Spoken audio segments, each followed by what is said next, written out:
Hey everyone, and welcome to Benchmark Studios, a new venture at Benchmark program where we're gathering students and local experts to share perspective and insight into a variety of issues that affect us here in Lancaster, also across the state and even across the nation. So today for our inaugural podcast, we have our host, Nate Luvice, who is a program graduate and program staff member here, interviewing three esteemed guests: Ryan Tira, who is a juvenile court judge in Lycoming County; Ken Melman, who is an impact investor and partner in KKR in New York City; and Nate Bayless, who is the chief of juvenile justice strategy at the Annie E. Casey Foundation. Tune in to listen to a really insightful and interesting discussion about topics in the juvenile justice world and youth mentorship in general. We hope you'll continue to check in on this page, Benchmark Studios, for more podcast episodes as we produce them. Thanks again. Appreciate your support and enjoy the show. I have the honor and the privilege to sit with three super intelligent and very important people that I just got the honor to go see them speak, and I was really blown away by that. So we could start at the end of the table. All right, my name's Ryan Tira. I'm a trial court judge in Lycoming County, which is north central Pennsylvania, pretty rural. And one of my primary things is I handle juvenile court. I'm Ken Melman. Appreciate being here. I live in New York. I'm a partner at a firm called KKR. It's an investing firm. I also am a undergrad at F&M, Franklin and Marshall College, which is how I met Will and Carla and got involved in Benchmark. And both at work and outside of work, I work very hard to identify organizations like Benchmark that help provide opportunity for folks and appreciate the ability to build potential in individuals who are involved in a more challenging background. Hi, I'm Nate Bayless. I'm the director of the Juvenile Justice Strategy Group at the Annie E. Casey Foundation in Baltimore. The Annie Casey Foundation, we focus on brighter futures for all children in America, and I'm privileged to be able to do that, focusing on young people who experience the juvenile justice system. We want to help them have good lives, keep them out of the juvenile justice system whenever possible, and keep them connected to school, work, family, community, all that good stuff.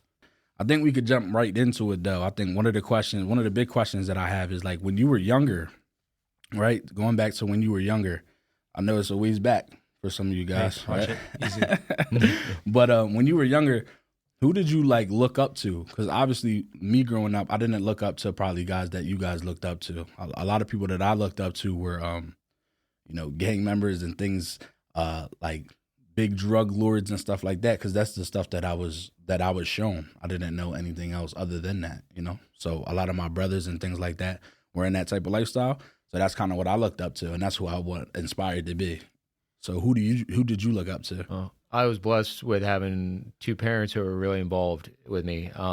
I joke sometimes it was more than I wanted their involvement, but I had a dad, and I was thinking about it, like, he was just very steady.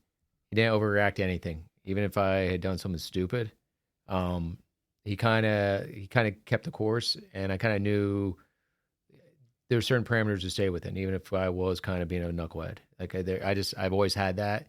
I think I know I'm very lucky that I had that. Right. Me too. I was, blessed by having two parents that modeled what I wanted to be as an adult. They loved each other.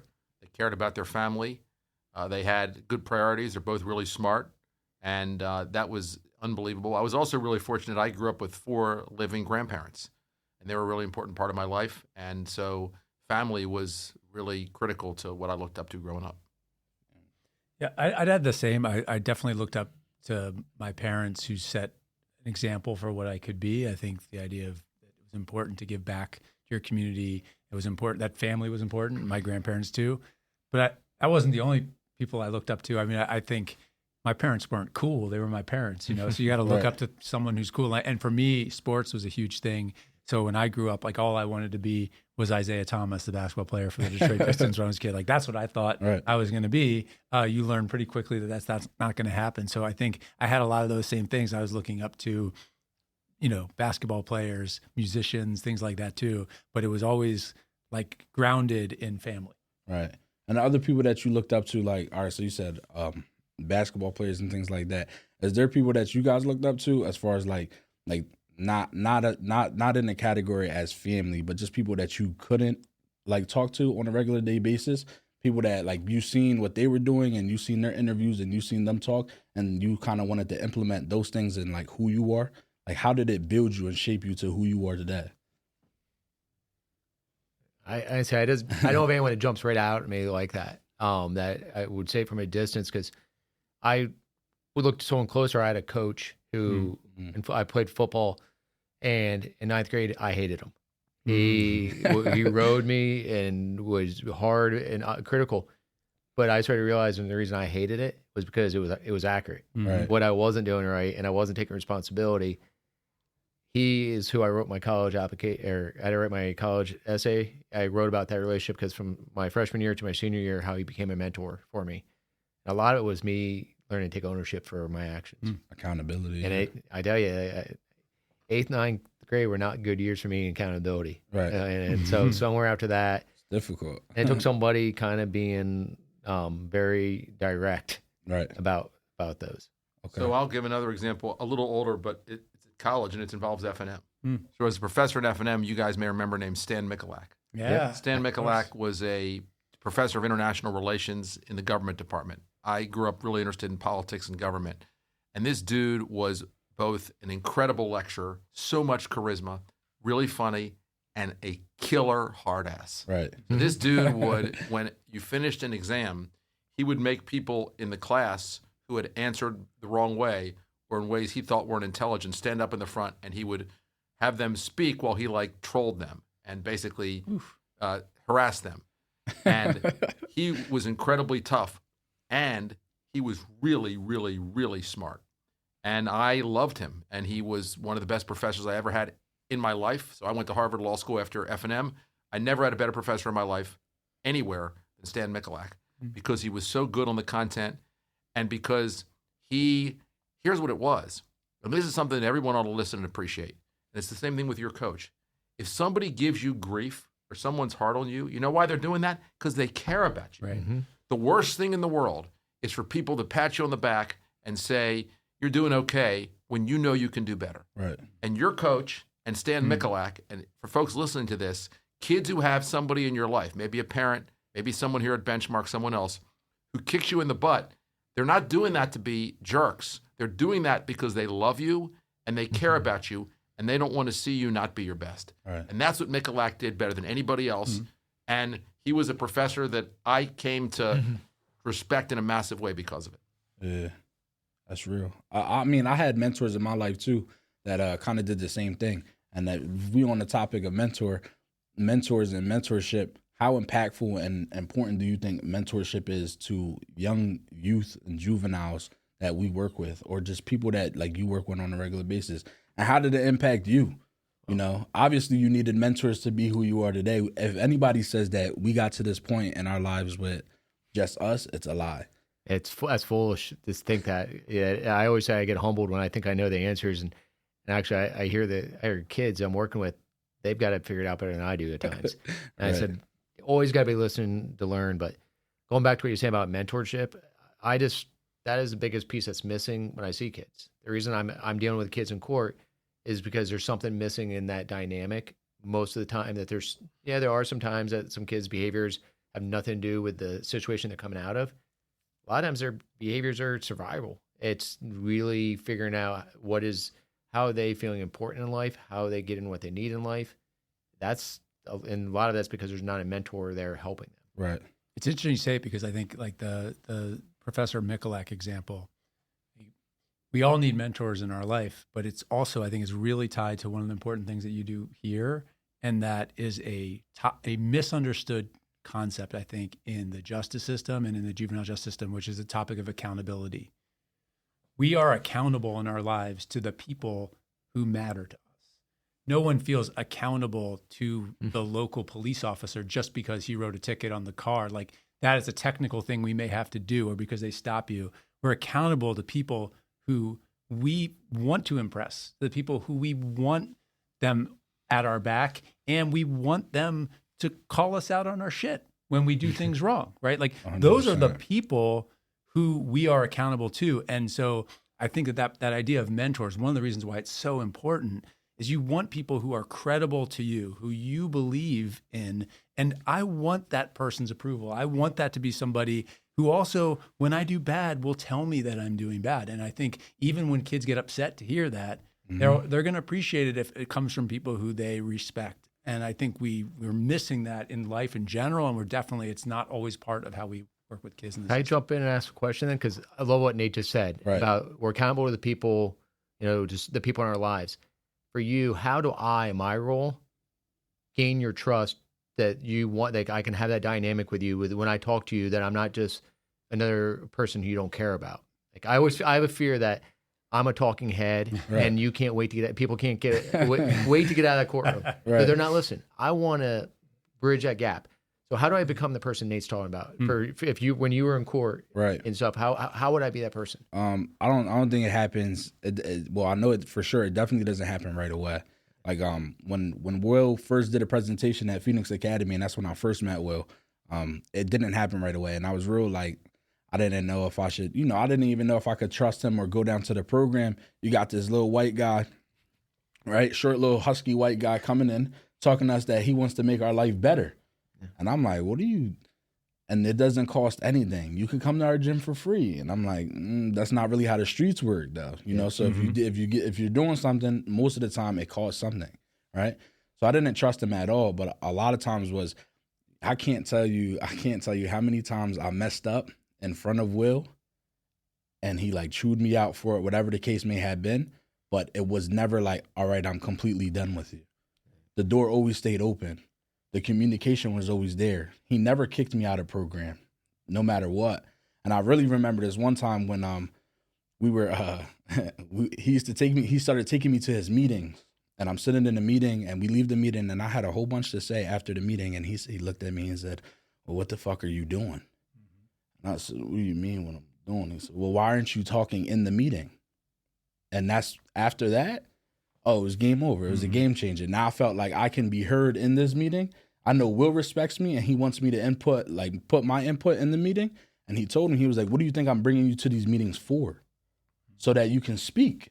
You bring a different perspective. And I think that once you show a kid that you value that and you just want to listen to them and you value their perspective, I think that's when you start building that relationship. And that's what's really cool about what my observation, and you're in there more often, about Benchmark, is everybody comes in like that. Mm-hmm. Everybody here is respected. Right. Everybody here has someone who will never throw you out, who always cares about you, who always wants you to be involved, and who's going to say, when you don't do your best, we're going to give you shit, because we should give you shit. Right. And while doing it, guess what? You get to work out in an awesome gym, and guess what? Squats and deadlifts are not just like fun things to do. They're really good for every component of your life, because they've done studies that explain when you work out really hard, it releases a chemical. And the chemical lets you focus more. Right. The chemical makes you smarter.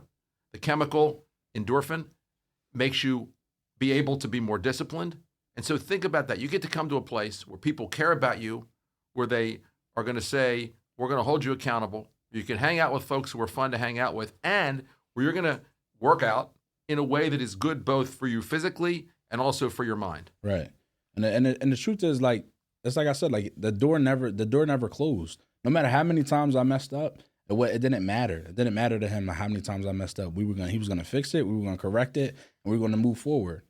So I really felt comfortable after that. I felt comfortable making mistakes. So sometimes when I spoke and I said the wrong thing, you shouldn't have said that. Maybe if you worded it like this, and now I'm learning. And then now I'm respecting him as who he is, and now I'm looking at him. So in a lot of meetings, I'm an observer. So I like to sit back and watch. So now I'm watching him and how he moves in meetings and what he does, and I just mock it. And then whatever he was doing, I just implemented it in what I was doing.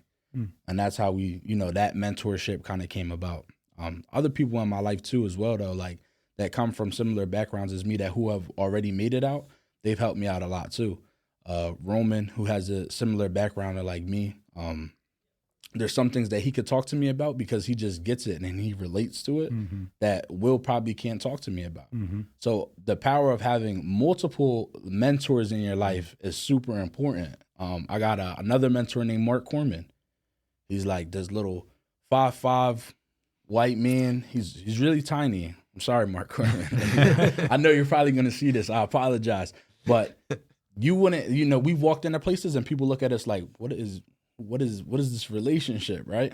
But he's helped me so much understand like who I am, and I feel like in benchmark program I only had one tool, and it was a hammer, and it was my way or no way.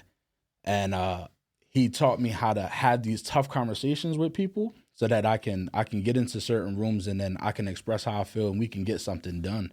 Not everybody works how I work. So having mentors in my life was for sure important. How many mentors do you guys have like right now? It's probably a lot though, but yeah, and they come in like, I love how you said it, because they come in different shapes and sizes, right, literally and figuratively. I mean, they are they're people in work, people I look up to. There's lots of people who I've learned so much from, and I feel like one of the life lessons is to be listening more than talking, even though I like to talk, because there's so many people you can learn from, right, who've had in different walks of life. In this world, a lot of my mentors are people a lot younger than me, right? Who have had experience in the system, who have had lives that were much harder than mine, who've taught me a lot about what it took to overcome that, who've corrected me on some of my misconceptions about what I think is going on, right, and so I continue to have that. And honestly, at almost 50 years old, my parents are still my mentors, right? Like, I'm still looking up to them. I'm still asking for advice. Those things don't really go away. So yeah. I agree with that. And I also think something that you said that was so important, you were talking about how you watch how Will speaks and you try to emulate him. 100%. I think that if you can watch anybody who's really good at something and watch how they do it and then figure out how they prepare to do what they do, you can learn a ton. So I used to be, before I was in business, I was in politics, and I watched so much in the late 90s of Bill Clinton. Bill Clinton's really articulate. And if you watch how he explains things and how he expresses himself, there's so much you can learn about what words you might use or the way that he answers questions and listens to people and engages. That's one example. I have a personal trainer. He's a mentor to me, because if you're really into fitness and working out, then having someone that's really smart about that can be a mentor to you too. So think about everything you want to do in your life and figure out someone that does it really well, and figure out how you can either get to know them, or I don't know Bill Clinton, but I can watch him. I can go on YouTube and watch a whole lot of how he speaks. Right. And if everybody does that, then you have direct mentors that you get to know that are in your life. And then there are other people that you're observing that you can view as a mentor. Right. Oh, I would just add that basically everybody you surround yourself with is a mentor, either in a good or bad way. 100%. Because I think there are a lot of people who it positively influenced me, that I don't want to use the term mentor, but I realize that they hold me accountable as somebody who I'm worried about with their opinion about. Right. But I never think about, sit back and say, oh, that's my mentor or something like that. But it's really everybody you surround you with. So it's important to sometimes be selective, and trying to explain that to kids. Sometimes you need to be selective about who you are putting around you. Yeah, it's that like saying like you are who you hang around. Yep. Show me 4 millionaires, I guarantee you become the fifth one. Show me 4 bums, most likely you're the fifth bum. You're right. So it's kind of like that. The other thing I think that is so important for folks to appreciate is that if you've got really challenging situation going on in your life, right, the way your mind works is when you deal with that situation, you develop coping and adapting mechanisms. Right. So people that have grown up in an environment where they were worried, for example, about what someone else might do to them, they're really good at reading people. Yeah. They have crazy high EQ. Right. And other people who might learn differently than I do are people who are going to be in a place where, because they learn differently, they're going to see things I'm never going to see. Right. So like there's a ton of people who are crazy successful who are dyslexic. And that's because of the way their mind works is they may not read the same way I read, but they're going to see things I could never see. Right. Yeah. Well, yeah, I definitely observed a lot. And I think I really started learning that from when I didn't know Will and I was in the streets, and it was more of a survival thing where I need to read this room and make sure that I can get out this room safely. Right. So I'm really just observing everyone and making sure that I know what's going on. But like, let me say something about what you just said. When you got, you so think about before you were here. You were in a world where your survival depended upon whether you could read what people's intentions were, and you could understand them. So, you know who else was like that? Jeff Bezos. Yeah. So Amazon, he built, and if you watch what he did, he was a brilliant salesman for Amazon. All these entrepreneurs, all these guys and ladies that are billionaires that build these companies, ultimately their ability to be effectively selling their product or their service is huge. And that's a skill you got. Right. And you probably got it better than they got it because of the world you lived in. So how do you put that to work? So everybody that's listening to this who's thinking like, how do I deal with this situation? Think about the skill you have in one kind of situation, how incredibly powerful it could be in another. Right. But I don't even think I had the opportunity to like think about how well I can do this in the professional world just because I never had that opportunity or even seen myself. And I could never see myself in a room with 3 guys to your statute. You know what I'm saying? I never could picture that in my life, right? I could never see it. So I think exposure equals expansion. Will took me, and the first time we ever went somewhere, he took me to Boston, right? And we go down there to see this other weightlifting program, and he had this, he had this whole thing set up where like we were gonna go walk to Boston College and walk around and go to the park and go out to eat. And I stayed. The only time I left was when we went to go see the program. And when we got back, I stayed in the Airbnb and I slept the entire time because I never had a bed to myself. Oh, wow. Yeah. No one knew that though. But I always slept with my little brother. My little brother works at Benchmark program now. We slept in the same bed all the way through high school. We were in the same bed. So when we went out there, he's showing me all these different new things, but I really just wanted to sleep in the bed. That was enough for me to be like, yo, I can get this for myself. The room was nice. The Airbnb was nice. The water was out of a little thing that was filtered. It was nice. We're not drinking out the spigot, So it was a crazy experience for me, and that just opened up a lot of doors where like I could see this for myself now. So how do we get the same opportunity that I had to these other kids so that they can see how effective they can be from what they learned already by just surviving into this professional role? I use the term, I feel like kids don't know how to dream. Like that's like all the time. I'm like, they have like this blinders on. They're very narrow. What they're in front of them. Like, could you saying you were trying to survive? So what's in front of you is what you know. And I'm like, why? These kids don't know how to dream. Well, the big thing here is shifting perspectives, right? So many kids like that you talk to, you work with. If you talk to a young kid, they think short term. What's in front of me right now? I'm not worried about buying a house. If you're talking to me about real estate, I don't care about real estate because I'm trying to figure out what I'm going to eat tonight, right? So what we do and what I do when I teach lessons, every lesson I try to make sure that I'm teaching, wherever it is, I'm trying to make sure that it's applicable to your life right now. You can leave out of this door, you can leave out of this room, and you can apply this to your life right now. But honestly, I really think that exposure equals expansion. Kids don't know how to dream. I can't see that for myself. But let you fly me out to Miami, and you take me, it's not even your mansion. It could be someone else's mansion. We just do a house tour. Now I start to think. Yeah. Now I'm like, yo, this is obtainable. I could do this stuff, right? I never rode in a Tesla. First time I rode in a Tesla, I was like, this is amazing, right? He got the car parking itself, and it's telling us when other cars is around us. I'm like, we're in a spaceship. This is crazy. And mind you, I'm 25 or something like that. So then I start to think again, like, this is obtainable. I can do this. But the truth is that kids need to be exposed to it. Yeah. We only know Lancaster City. They only know Lancaster City. They only know Maryland, Williamsport, New York. They only know like those 5 boroughs.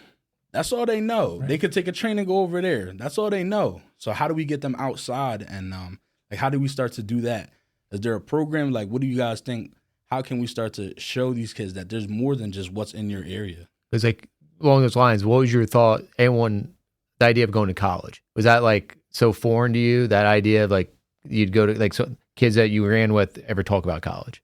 So when I played football in Coatesville for a couple of years, just two years, and that's all those kids talked about was college football. And that's the only time I thought about it. Before then, college wasn't even on, after, I don't even know if we're going to get through high school, right? Yeah. When I went over there and I surrounded myself, right, you hang around with 4 millionaires, you're most likely becoming the fifth one. And when I started hanging around them, that's college was all I was thinking about. What happened was my mom got up. I don't know why she left, but she just ended up moving to Georgia. And she said, either you're coming with me or you can figure it out. And I told her, I said, well, I'm going to figure it out. I got 1 more year. I'm getting college letters. I'm going to college. I was homeless for a while, couldn't figure it out. And I had to move back where I came from. So now I'm back in Lancaster City. All right.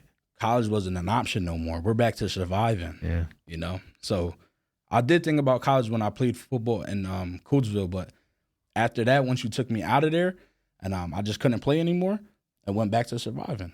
I had to figure it out.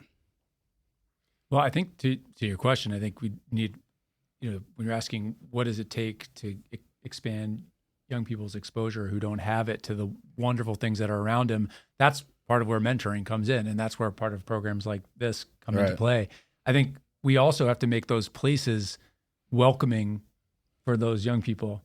I mean, I'm in Baltimore and, it feels like we're trying to make public places unavailable often for young people. We paint a lot of kids with a broad brush, so if kids are up to no good and kids are messing up at the Inner Harbor, then we make it hard for all kids to go to the Inner Harbor. We don't necessarily make these places feel welcoming for Black kids who are coming from parts of Baltimore to come to these public spaces that other people cherish. But I think the point you make is a real one. I mean, I worked in the system in Washington, D.C., and it was remarkable in a city with that much stuff to see, how many kids really had barely left their neighborhoods where they were from. And, giving opportunity so that it feels that they can go there and having mentors who can take them to see it.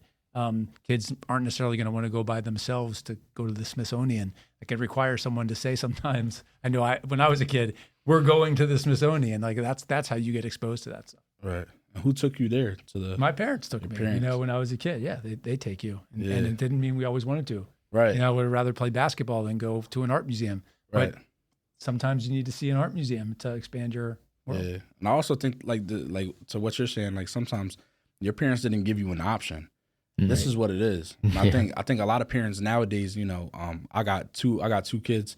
I got a little boy that I'm with every single day. Mm-hmm. And truth is, there is no option. Mm-hmm. You don't get an option. You're a child, and I know what's best for you until you start. Right now you're a child, so you don't have no responsibilities. And then I feel like you turn into a little boy and you start learning about responsibilities, and then you turn into a man, and that's when you have responsibilities that you take care of. I think those are the different stages, right? Yeah. And right now, I think there's too much options for these kids. Like as far as you don't have to do this, you can do this, and I think we need to kind of eliminate some of those options where it's like, no, you need to play football. No, you need to play 2 sports in school. That's what you need to do. That's the requirement. At my house, we basically have a rule. You're going to be involved in something.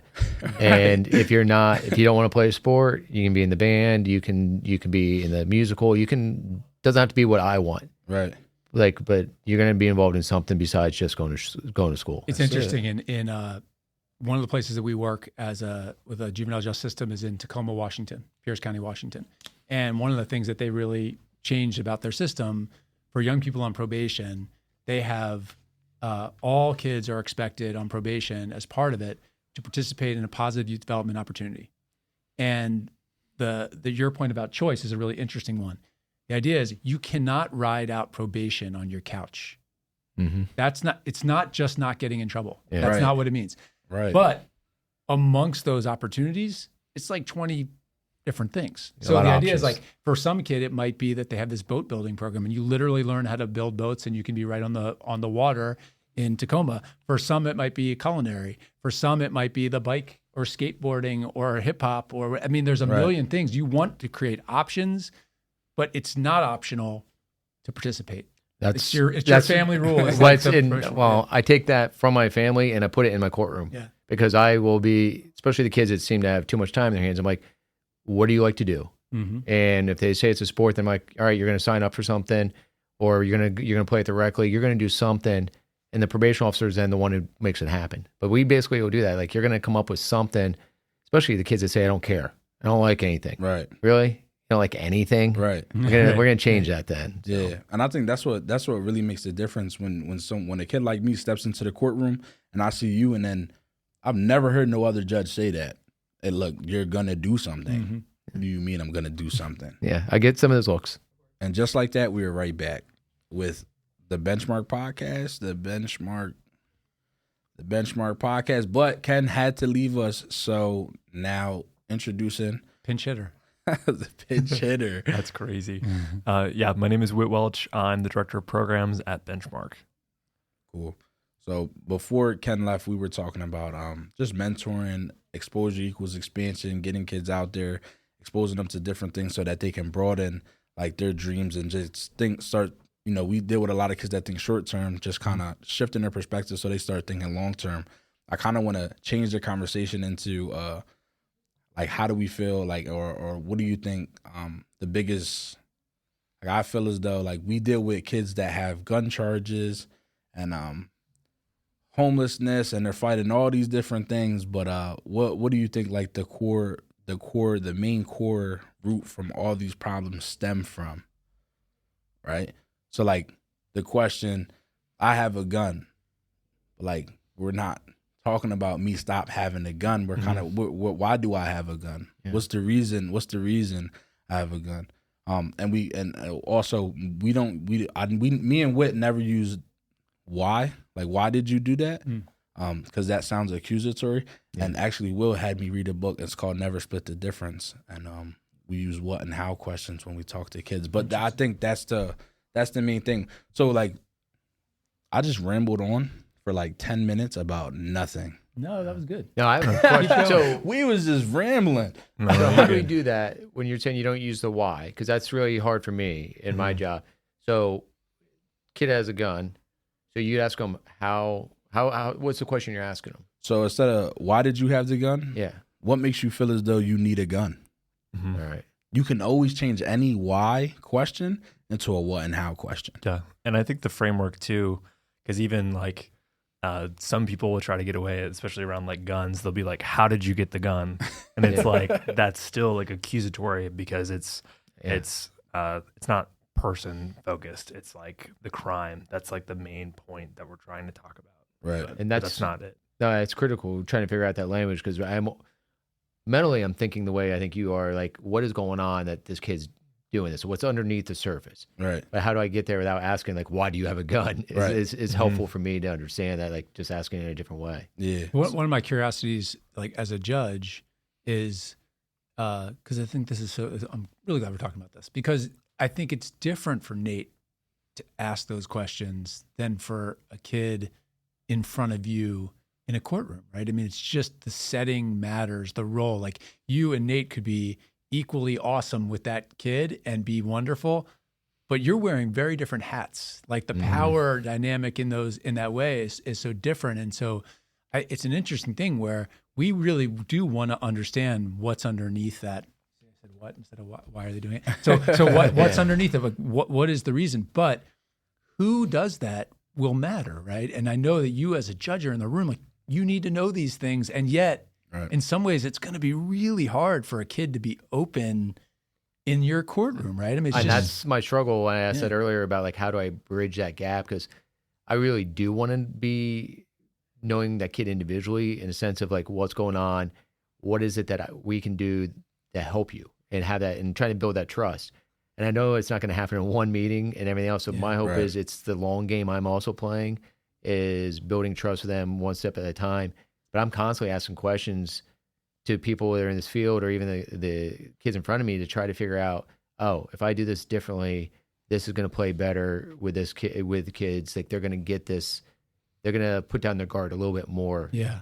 Go ahead. I'll say this, right? It's going to be a lot, like he's saying, it's going to be a lot more difficult for you than it is to me. I look like them, I talk like them, and I dress like them, right? And there's a lot of things that I know, like the word trapping. Yeah. Right? So I know what trapping means. So if a kid's talking about trapping, I know exactly what you're talking about, right? Because I speak your language. And you just taught me something today. So like now when I hear that, I have a whole new concept of what's going on. Right. So I also think that like what we do at Benchmark Program and how we do it is so crazy because like we've said before, and I've heard you guys talk about it on the panel, it's not one key fits all. Right. It's all these different people. And I feel as though someone like Will coming into the gym and me coming into the gym, let's say there's a kid, little Jimmy, has a gun and he's dealing with all these problems. I'm working with him, but I know that the best person for him is Will, but Will can't break down that barrier. Mm-hmm.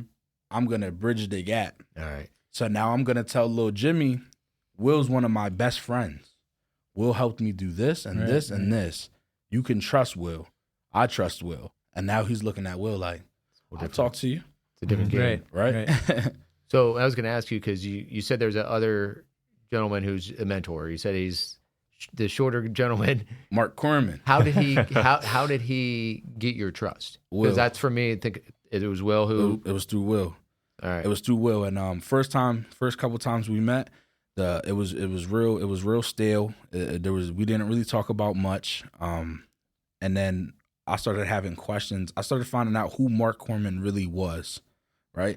So I'm asking Will about Mark Corman, not asking Mark Corman about Mark Corman. Yeah. So Will's telling me who he is. And then I started asking Mark Corman about, what did you do for work?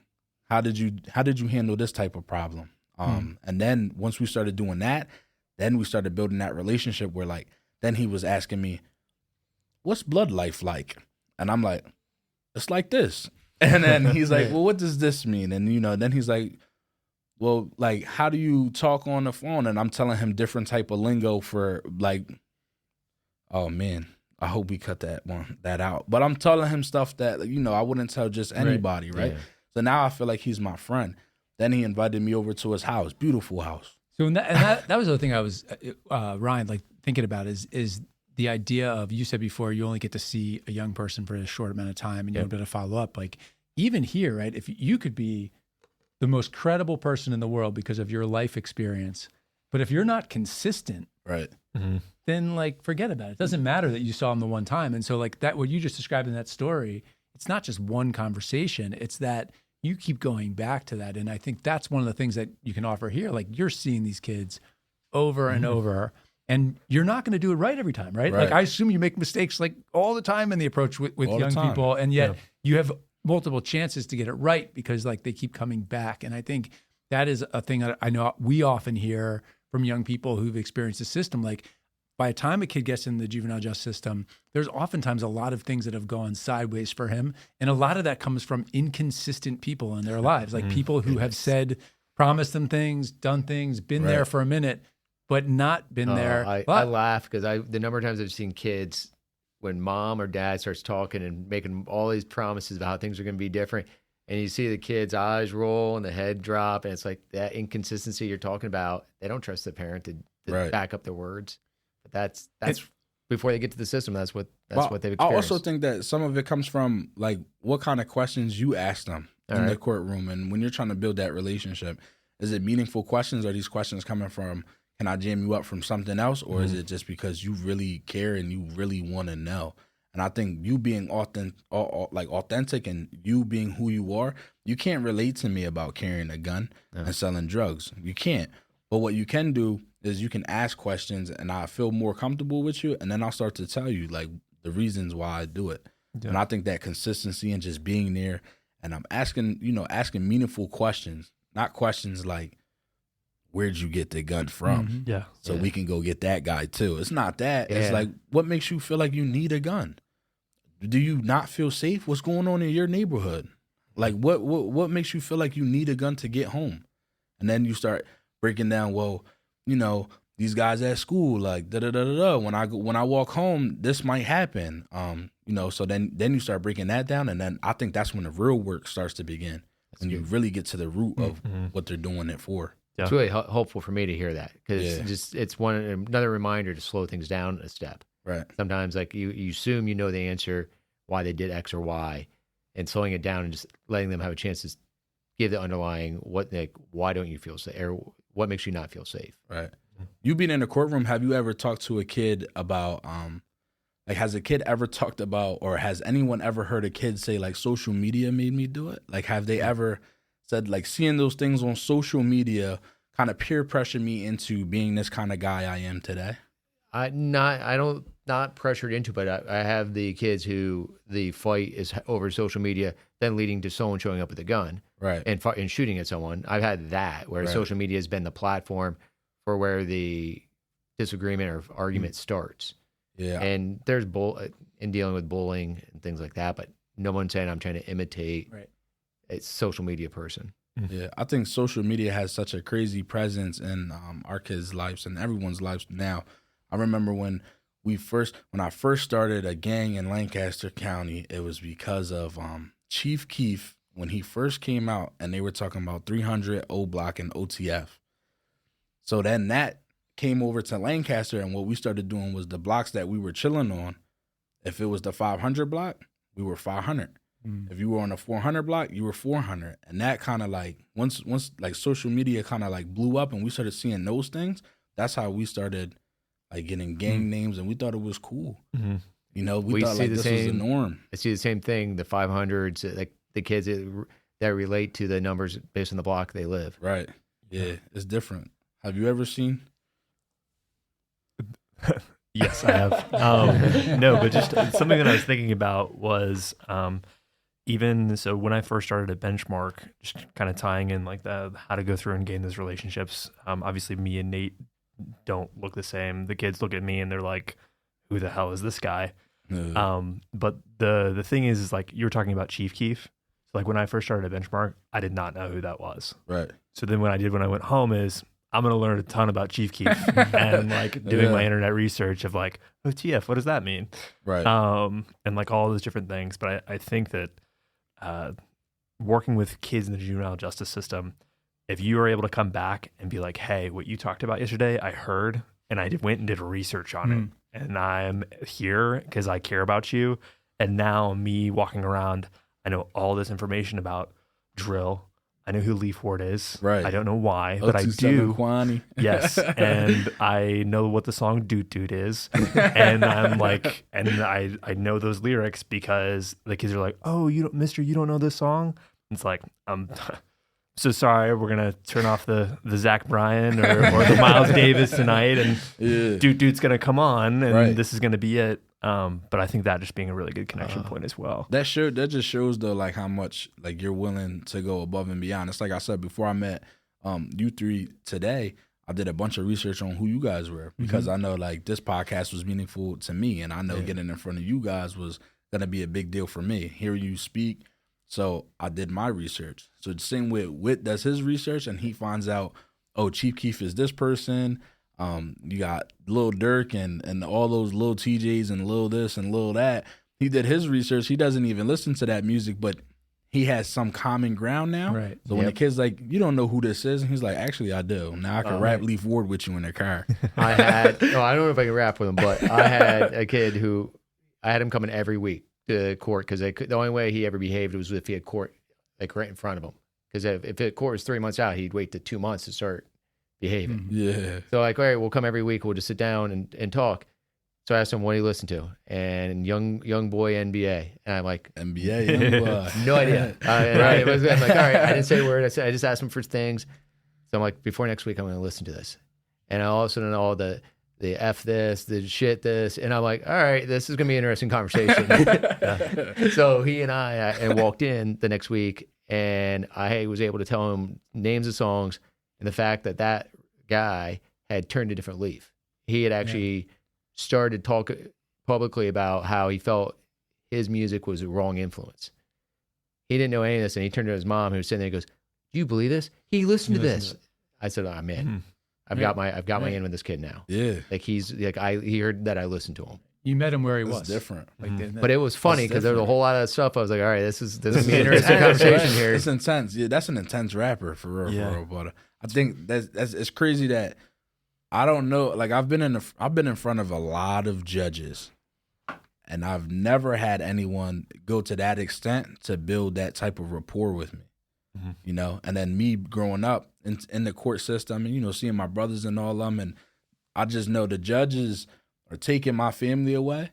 And then when I step in front of them, I got no words for them. I know what you're about to do. So it is what it is. I'm trying to break that down. That's different. It's a different you got a different approach, and it's a great approach. And you're going to do that's a lot. important. I'm glad you said, because it's not even that when a young person's going to court or getting arrested or seeing a probation officer, that they're going in just neutral, like prove to me that I'm not supposed to be scared or that I should trust you.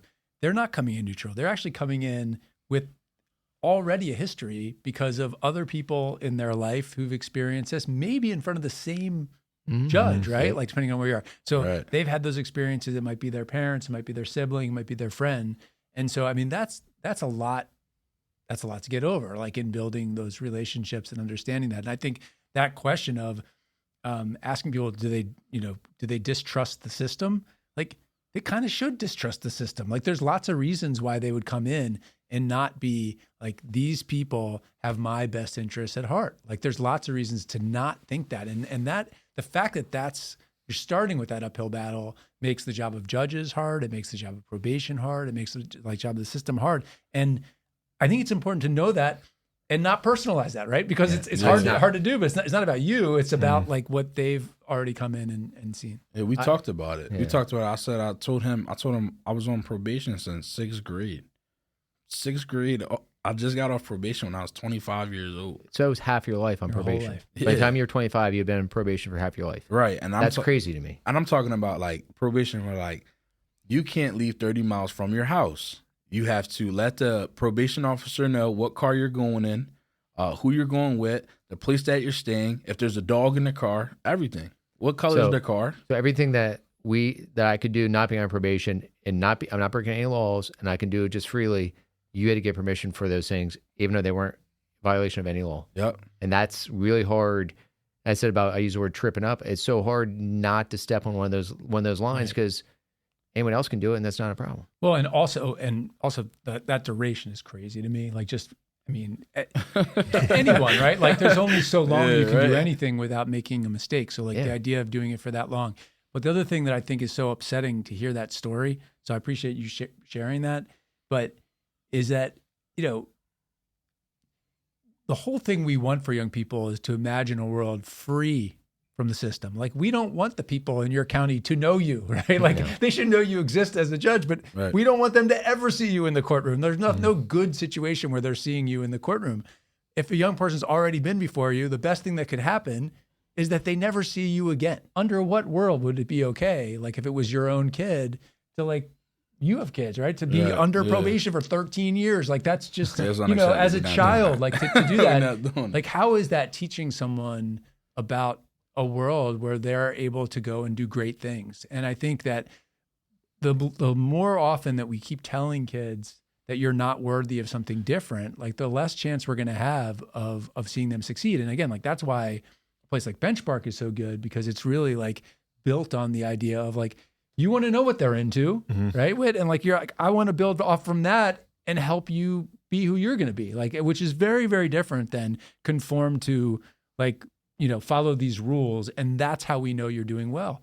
Following rules for 6 months doesn't tell us a lot about whether someone's going to succeed in the long term. Like we want a lot more from them, which is again, like what we would want for anyone in our own life. We would always want more than just, can you follow these 8 things and stay out of trouble? Some of the rules too on for probation are just like unrealistic. One of the rules was you can't be around anybody else that's on probation. Right. My dad's on probation. What are you talking about? Well, and in Lancaster City, there's one high school, right? Yes. Right. So so automatically, so it's just like it almost sounds like they can violate you for everything. Another rule was I forget the other rule. It was crazy too though. I couldn't be around any firearms, no matter what. My dad has a weapons license, so I couldn't technically be around my dad. Did you ever use that against the police? What? That you can't be around people with firearms? No, I was just joking. You shouldn't do that. I mean, we've seen it where obey. That's a violation too, though. We've seen police contact. We've seen obey parents at all times. I mean, what teenager? It doesn't make any sense to the reality of the experience of being a teenager, where all teenagers have conflict with their families. That's the reason I'll give props to the probation officers I work with. They view those things with a lot of latitude. They're trying to work with mom and the kid, or dad and the kid, to get through that. Like, yeah, there's going to be some things they're not running to court to tell me that. Right. Right. But what you said, like, you're not supposed to be around other kids that are on juvenile probation, right? That was one of the rules. Right. So you're supposed to turn on your friends and not associate with them, and that's going to be cool, right? That's going to do you well. Yeah, and it's almost impossible. How do you expect me to do that? Well, I understand that. So I'm a little frustrated because I'm like, if we tell you're not allowed to be around this kid, are we throwing away that other kid because he's such a bad influence that he can't be around you? Right. Shouldn't we? My view is we should try to lift you all up Together and change the thinking. So I get it when I hear, all right, they're hanging out with someone else in parade. I'm like, if they've been friends since they were 5 and they're now 13 or 14, and you're going to rip that apart. That's not. I don't think we're going to win. I think we're gonna get resistance instead of cooperation. Right. Yeah. A lot of things change. You got any questions with? Or you guys can ask us questions too. Like if you wanted to ask me a question, I'm fine with that as well. Well, I would love to understand, from your experience now here at Benchmark, I mean, really both of you, but I think it's especially Nate, after what you're describing as your experiences before coming here, like, what's the secret sauce for you? Like, what is it that makes this, it's like we can walk into the program and see the weights, right? But we know it's not the weights, right, in its own right. Like we can see boxing equipment and we know it's not like the boxing equipment in its own right. So like, what's the thing? Like, what is it that brings kids back? And what is it that helps you be successful in helping young people see like a brighter future for themselves? Just for me or the entire from your experience, like what do you think is the magic of it? I think it's like I said, I think a lot of it comes from I build rapport fast because I look like them. I talk like them, and a lot of them know their big brothers know who I am. I'm not that old. I'm 27. So their big brothers and their uncles know. They're like, "Oh, my uncle knows you." I'm like, "Yeah." And then they see me doing this and they're like, "All right, I'll talk to you. I want to talk to you." A lot of it comes from honestly just like the consistency of just being here and being vulnerable. Mm-hmm.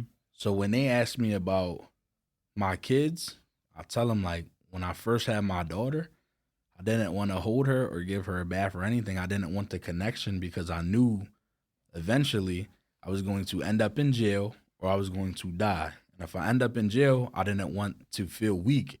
So I didn't want the connection. So these are things that I'm telling kids to explain to them, like, this is who I was. It's a completely different story now, but this is who I was.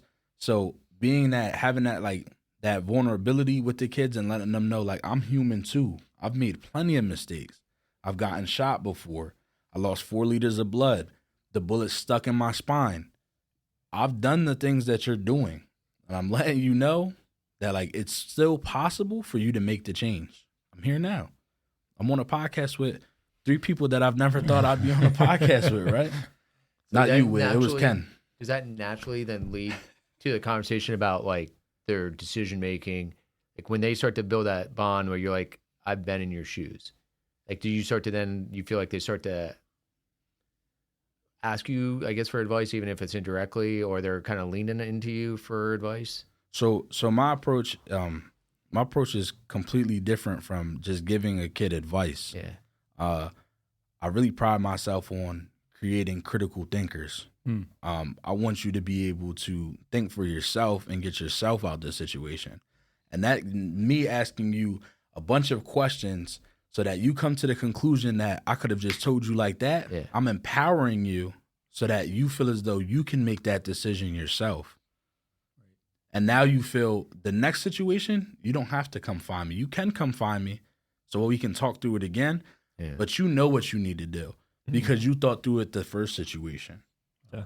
I think even to add to that, so like even for me, I don't have that lived experience. I can't have those conversations with them about those things. But one important thing, like in terms of like the secret sauce, is the authenticity part. And like Nate mentioned, like the vulnerability, but even just like when navigating the system, just being honest about like what's taking place. Yeah. So like when we go to court, like the biggest thing that like we'll go and try to do is explain what's going to happen when they walk in there. And it's like really like we'll be there and it's like, hey, you're going to walk in and this is what this person is and this is what they do. and it could be the DA. There's going to be 3 people in these rows back here. They're either interns or they're new, and they have like nothing to do with what's going on. They're not there for you. They're there because they're told to be, because they got to get hours or whatever it is. But explaining everyone, and it's like there's going to be 2 people. There's going to be 2 police officers that are going to stand behind you, and the reason for that is that's just what they do. That's just where they're going to be. It's not because of anything that you did, but just the authenticity through each different part. There have been times where, especially like the high school, we have a program at the high school where students will come to us and they're like, hey, this situation just happened with this teacher, and they'll explain it, and it'll be the case where the kid's kind of in the right, and you're like, yeah, like, so like, and you're like, oh, so then you have to go through and navigate that situation where it's not just like authority figure, but it's explaining to the student, hey, this situation didn't go your way, but these are the steps that you need to take, because this is going to help you in the long run of going through, being the bigger person, maybe apologizing to the teacher, and also just even viewing their perspective of they could have had a really tough day. It doesn't have to be, it wasn't necessarily directly about you. It could have just been, this is what, you're wrong person, wrong time. But I think there's completely times though where like I've agreed with kids. Like when they got sent to us for cussing out a teacher, and I'm like, no, I agree with you. I would have been mad too. I'd have been upset. But then, then you start asking those questions of like, what if someone cussed you out in front of the entire classroom? How would you feel? And they're like, I wouldn't like that. I feel disrespected. Right. Yeah. So what you think that you should have done differently? Maybe I could have just asked to have a conversation. Oh, so you can pull this teacher to the side and have a conversation with them. You think that you can do that? Yeah, I could have done that. Yeah. Right. Or even there was a girl who came to our program. She went and like cussed out her teacher, but the teacher went and like told the entire class what her grade was and like missing all these assignments and everything. And then so like we were talking with this young girl, and it was like, hey, like I agree with you. Like that's not fair. Like that's not good. And then the conversation then turned toward, hey, but maybe there's a different way to go about that next time. Yeah. What do you mean? It's like, well, right now that teacher's in their classroom doing their thing, and you're with us, and you're suspended from school for like 5 days. So if we're going to talk about winning situations, you told her, but now you're going to fall. We're going to try our best not to make sure of this, but you're going to fall behind in your classes a little bit. Or now your teacher's going to be like, oh, like this person's suspended, and like, oh, did you hear what happened? Well, we tell kids all the time, like, you can act out as much as you want, right? They have their degree, their diploma, and they get paid every 2 weeks. And it's a lot easier to kick you out because you're disturbing their classroom, and they could just teach the other 22 kids that are left over. But I thought what you said, Nate, like, you taught a lesson in empathy, right? Like the idea of, how could I put myself in the other person's shoes and think about how they felt in that situation as the young person themselves is feeling like they've been disrespected, but for them to see it the other way and go, well, how would I feel if I was the teacher and I'm in a room of 30 kids and one of them, talks to me that way? I mean, I think that is such an important thing for all of us to learn. And I think that doing it in a way that's not like some clinical way of doing that, but just actually through the experience of talking it out, you're teaching a lesson and a kind of basic skill of like taking the moment to go, hold on a sec. Because we all do this, right? We all do things every day where we get mad at something that's happening and we don't put ourselves in the other person's shoes, whether we're driving our car or whether we're doing like whatever. The idea of actually pausing and saying, hold on. I mean, that's a really important thing to do. This is just that shift in perspective, like you're thinking real short term. You're angry right now. You want to do something right now. Yeah. Let's shift that perspective a little bit. How does this affect you long run? Now that I hear all the time, this teacher hates me. This teacher doesn't like me. I guarantee that's not the case. Right. They might not spend enough time to hate you. Like they might not think about you long enough to hate you. Right. Like, so that's the reality. We're so, in general, as human beings, we always think about everything's about us, right? That's our natural instinct. And like, teacher hates me. No, the teacher's probably frustrated and in the moment trying to do something. And if you react really fast, it's going to get worse. Yeah. One of the big things is just kind of letting these kids know, like, you're the main character in your story. You're not the main character in everyone else's. Right. But in your story, you are. Right. Yep. But not everyone feels the same Everyone way. has their own story. Right? Right. But before we wrap this up, I just wanted to know, what are one of the biggest things or the biggest challenges moving forward as far as you guys' career? What is the biggest challenge or the biggest hurdle that you're trying to get over and overcome right now? Some adversity.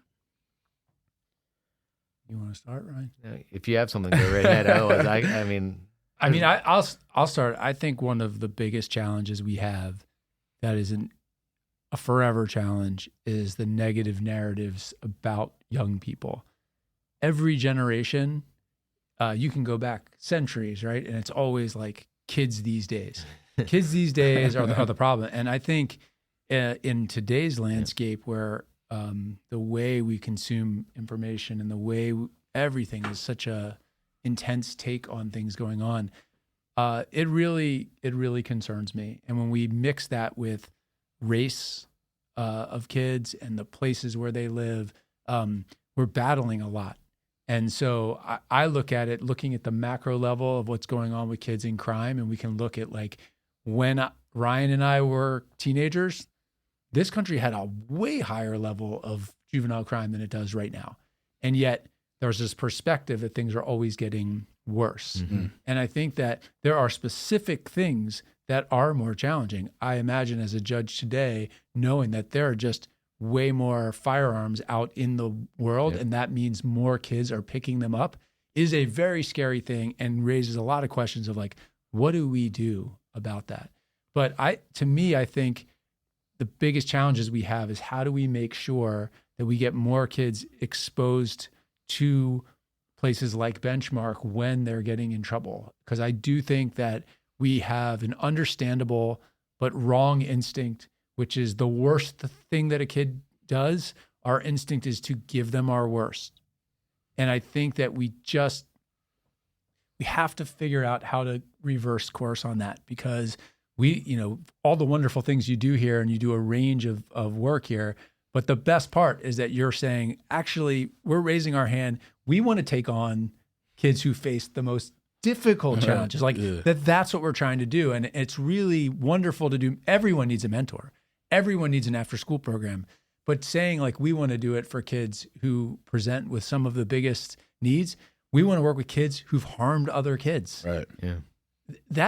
That takes something really special, and we just need a lot more of that. So it's awesome that you're here doing it. It's like, how do we have 50 more benchmarks, whether it's this program or something that comes with the same spirit, values, detail, all of it like that? I think we need a lot more of that. That is a challenge right now. Oh, it is. I said earlier, I think human capital that's in this field that's willing to work with kids and be that positive adult influence. I think that's a huge gap. It's probably always been the gap, but that's one thing of it. And then I'll flip it to the other side, is because I'm part of the system, is that giving the system an opportunity to realize that it's not, you don't have to accept the system as it is.